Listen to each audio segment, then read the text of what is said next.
आज हम 11th class की जो केमिस्ट्री का चैप्टर है स्टेट्स ऑफ मैटर, उसमें गैसियस स्टेट जो है वो स्टार्ट करेंगे। हमारा आज का टॉपिक जो है वो गैसियस स्टेट है। सो हम आज देखेंगे कि गैसियस स्टेट जो है वो बेसिकली होती क्या है। तो हमने उनकी प्रॉपर्टीज स्टडी करनी, उसके बाद हम बाकी के टॉपिक्स को स्टडी करेंगे। So let's start with topic the gaseous state.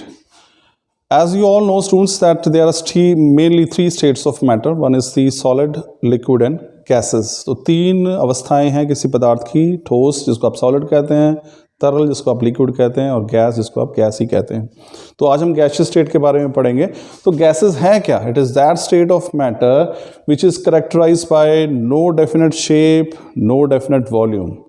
तो ऐसी अवस्था किसी पदार्थ की जिसका ना तो एक निश्चित वॉल्यूम होता है, ना ही कोई डेफिनेट शेप होती है, उसको हम कहते हैं गैस। तो वो आमतौर पर उस कंटेनर की, उस रूम की शेप ले लेगी जिसमें आप उसको डालेंगे।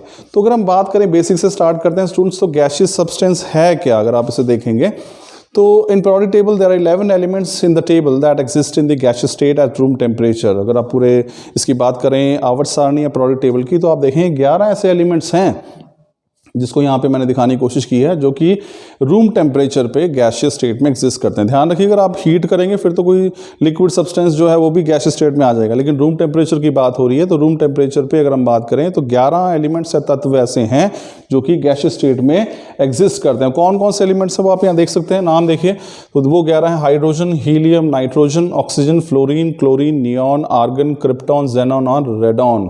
तो ये हमारे पास ऐसे एलिमेंट्स हैं जो कि गैसियस स्टेट में एग्जिस्ट करते हैं। पहले ग्रुप से हाइड्रोजन है, 15 ग्रुप से नाइट्रोजन, 16 ग्रुप से ऑक्सीजन, 17 ग्रुप से फ्लोरीन और क्लोरीन, और 18 ग्रुप से नोबल गैसेस हैं। वो लगभग सभी गैसियस स्टेट में एग्जिस्ट करती हैं। चलिए हम बात करते हैं स्टूडेंट्स इनकी कैरेक्टरिस्टिक्स की, कि जो गैसियस सब्सटेंसेस होते हैं या जो गैसेस होती हैं उनकी कैरेक्टरिस्टिक्स क्या हैं, गुणधर्म क्या है। तो सबसे पहले देखिए क्या है हमारे पास, वो हमने डिस्कस कर लिया कि ना तो उनका डेफिनेट वॉल्यूम होता, ना ही उनकी डेफिनेट शेप होती, आकार भी निश्चित नहीं है, ना ही उनका निश्चित आयतन है। तो नेक्स्ट हमारे पास अगर हम पढ़ेंगे, so the characteristics of gas में they are highly compressible. Now what does it mean?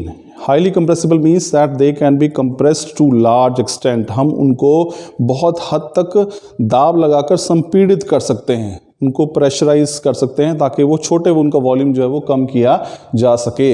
इसका मतलब होता है कंप्रेसिबल। तो आप ठोस की बात करें, मेरे हाथ में कोई ठोस पदार्थ है, ये पेन है, अगर मैं इसे प्रेस करूंगा, इसे संपीड़ित करने की कोशिश करूंगा तो नहीं हो पाएगा ज़्यादा, क्योंकि इसके जो कण हैं वो पहले ही बहुत पास हैं, आपको पता है सारा।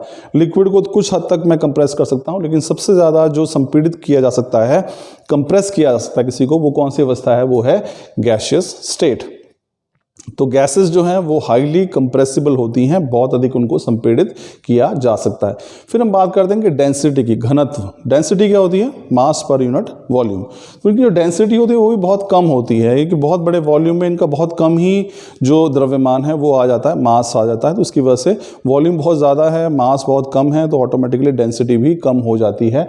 तो गैसेस जो होती हैं आमतौर पर, जो गैसीय अवस्था में पदार्थ होते हैं, उनका जो घनत्व होता है, जो डेंसिटी होती है, वो बहुत ही कम होती है। फिर हम बात करते हैं तीसरे गुण की, और वो हमारे पास है equal pressure in all direction. ये भी एक गैस का गुण होता है। गैस को आप जिस भी कंटेनर में, किसी अगर बर्तन में रख रहे हैं, अगर किसी रूम में भी अगर मौजूद है, तो वो सभी दिशाओं में बराबर रूप से प्रेशर जो है वो लगाती है। So this is what is mean y equal pressure in all direction. Equal pressure यानी कि हमारे पास कोई कंटेनर है, उसमें कोई गैस है, तो वो इक्वल प्रेशर लगाएगी सभी दिशाओं में। ये हमारे पास नेक्स्ट गुण है। तो आप इसमें कैरेक्टरिस्टिक्स को मैंने यहाँ पे कुछ समराइज करने की कोशिश की है, देख सकते हैं आप। कैरेक्टरिस्टिक्स क्या हैं गैसेस के? Particles are far apart. जो गैस के कण होते हैं बहुत दूर दूर स्थित होते हैं। Weak inter particle forces, gas के जो कण होते हैं उनके बीच में जो बल होता है वो बहुत ही कमज़ोर बल होता है, दुर्बल बल होता है। Gases assume volume and shape of container. जो गैस के पदार्थ होते हैं, कण होते हैं, वो उसी कंटेनर का आकार ले लेते हैं, उसी का आयतन वो बना लेते हैं जिसमें उनको डाला जाता है। वेरी कंप्रेसिबल यानी इनको बहुत हद तक संपीड़ित किया जा सकता है दाब लगाकर।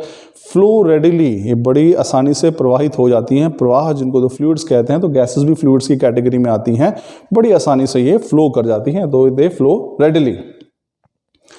नेक्स्ट हमारे पास है डिफ्यूजन अकर रैपिडली। डिफ्यूजन का अर्थ होता है विसरण, यानी कि दिए हुए क्षेत्रफल में अपने आप को फैला देना, स्वतः ही अपने आप ही फैला देना।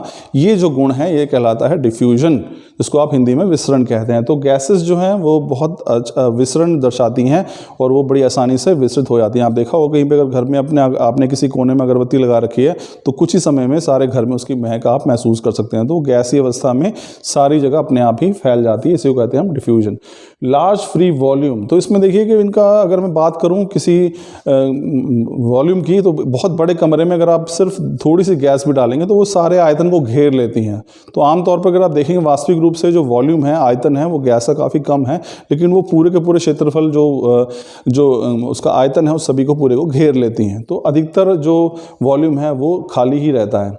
Exhibit vibrational, rotational and translation motion, तो तीनों प्रकार के मोशंस, वाइब्रेशनल भी जो कंपन है, रोटेशन जो घूर्णन है, और ट्रांसलेशन मोशन, तीनों प्रकार के जो है मोशन इनमें दिखाई देते हैं। और लास्ट जो है इसमें most energetic state of matter, अगर हम बात करेंगे तीनों अवस्थाओं की, सॉलिड, लिक्विड और गैस की, तो सबसे ज़्यादा ऊर्जा या फिर एनर्जी अगर किसी अवस्था से जुड़ी होती है तो वो है गैसियस स्टेट। तो this is the most energetic state of matter. तो आई एम श्योर ये आपको समझ में आएगा। और हम आगे कंटिन्यू करते हैं। इसकी इनका कोई शेप नहीं होती, कोई निश्चित आकार नहीं होता इनका, जिसमें आप डालेंगे उसी आकार ले लेंगे। वॉल्यूम ऑफ कंटेनर, ये भी देखिए जिस बर्तन में आप उसे डालेंगे कंटेनर में, वो उसी का आकार जो है वो ले लेंगे। मिक्स इवनली, वो जो कि इनमें विसरण होता है, डिफ्यूजन होता है, इसलिए अगर आप अलग अलग गैसेस भी मिक्स करेंगे तो वो बड़ी इवनली, एक रूपता से आपस में मिल जाएंगी। और इनमें जो इंटरमॉलिक्यूलर फोर्सेज है, जो आकर्षण बल है, वो बहुत ही दुर्बल होता है, कमज़ोर होता है। तो स्टूडेंट्स, ये थी हमारे पास गैसीय अवस्था। हमने देखा कि पीरियोडिक टेबल के कौन कौन से तत्व हैं जो गैसीय अवस्था में पाए जाते हैं कमरे के ताप पर, और हमने उनके गुणों का अध्ययन किया। आई एम श्योर कि आपको एक बेसिक जो है वो उनके कि गैसीय अवस्था होती क्या है और उसके गुणधर्म क्या है वो आपको समझ में आ गया होगा। So thank you students.